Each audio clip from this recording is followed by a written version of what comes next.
Okay, so talking about this protest, Nigerians have been planning to go on a 1-week marathon protest in Nigeria. Now, as this protest is going on, a group of other Nigerians, those from the southeastern parts of Nigeria, easterners in particular, have excluded themselves intentionally from the protest, saying that the political class will always use it against them, just like they did in Biafra, which in turn boils down to what I call ethnic sentiments, which is the weapon politicians use. Do you think that the eastern extraction of Nigeria is actually on the right course to exclude themselves from the protests, believing that it may be used against them in the future? The most politically naive and most unfortunately, let me reserve that adjective, but let me use the adjective of being naive. The Southeast is politically naive. They always sow their seeds in the wrong path. Anytime it comes to politics, they don't get it right. Even war is an extension of politics. Do you know that? Yes, obviously. So why would protest not be politics?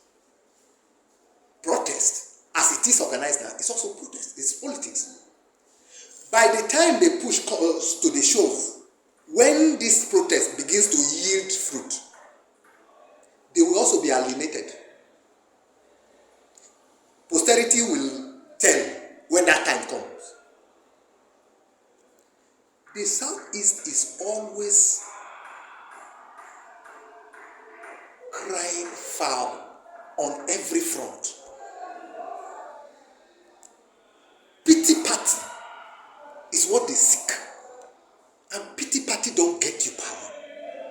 Power is not something that you wish for. I will continue to say that. You don't wish for power. You grab power. And you position yourself well to grab power. Let me take you back in retrospect.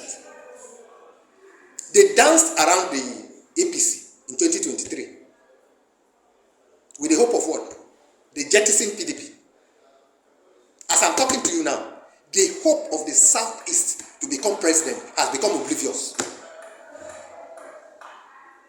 Atiku pleaded, begged Obi that after 8 years I'm going to hand over to you. I promise you that. Was that not a political promise? No, it wasn't. How many politicians have kept their word? I can assure you it is not. Atiku is one of the politicians that can stick his neck out for the Southeast. He can do that. Now, they are politically in no man's land. Because as I speak to you now, if Tinubu spends his 8 years, the power will go to the north. And his power is returning back from the north after another 8 years. It is your brother that will be orchestrating for it. Then he will not be the one running. That's Mickey. Yes, he will not be running. He might not run, but he will be a godfather for somebody from the south. It will not be from the southeast. Don't forget that before the inception of the Biafra War, there are histories of how Nnamdi Azikiwe and his contemporaries plotted against the then government. And they were finally betrayed. That is what brought about the Biafra. No. I know the history of Biafra. So, if you know the history of Biafra, that should give you an understanding and a baseline of what the Igbos are thinking, in the line with which they are thinking. Let me tell you that Biafra was brought upon the Igbos by what happened on the 15th of January 1966. Major Zobo, Kaduna Zobo. That war, that coup was bloody. It dealt majorly with the northern Northerners. That was the coup that took Murtala and Tafawa Balewa. Tafawa Balewa was killed like a rat on the streets of Lagos. And the reprisal that came was 6 months later. You remember that it was Agu Iresi that took over after that coup. An Igbo man. Was this coup successful? Which one? The one you're talking about? Yes. Yes. It was. Okay. That was the coup that brought Agu Iresi, because Agu Iresi was the most senior military officers at that time. So, an Igbo man brought a coup. An Igbo man took over. What exactly are you talking about? What brought about the Biafra war? That is where we are driving at. We are going there. Yes. So, when 12th of June 1960, that same 1966 came into effect, it became bloody. The Igbos were the one targeted by the Northerners. That is exactly what we are saying. So, who caused it? They are saying that they had a reprisal attack. Yes. Yes, and which is what they are trying to avoid now. Not reprisal. Yes. It is something they caused. Okay. The coup was an ethnic cleansing. The first Kaduna Izobo coup was an ethnic cleansing. Meanwhile, remember that prior to that 1966 coup, the whole civil service was controlled by the Igbo nation.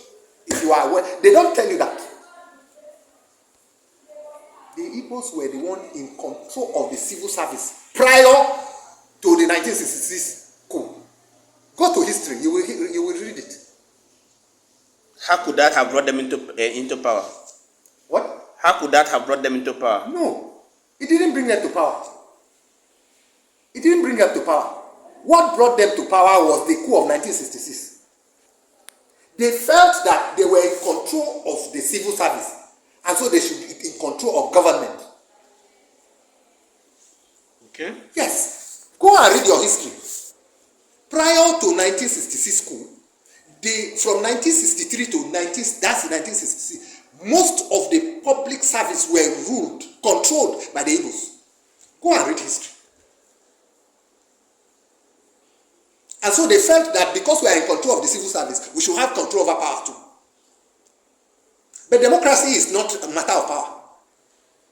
Democracy is a game of numbers. They got civil service as a result of their education. How many people agreed to carry out that coup?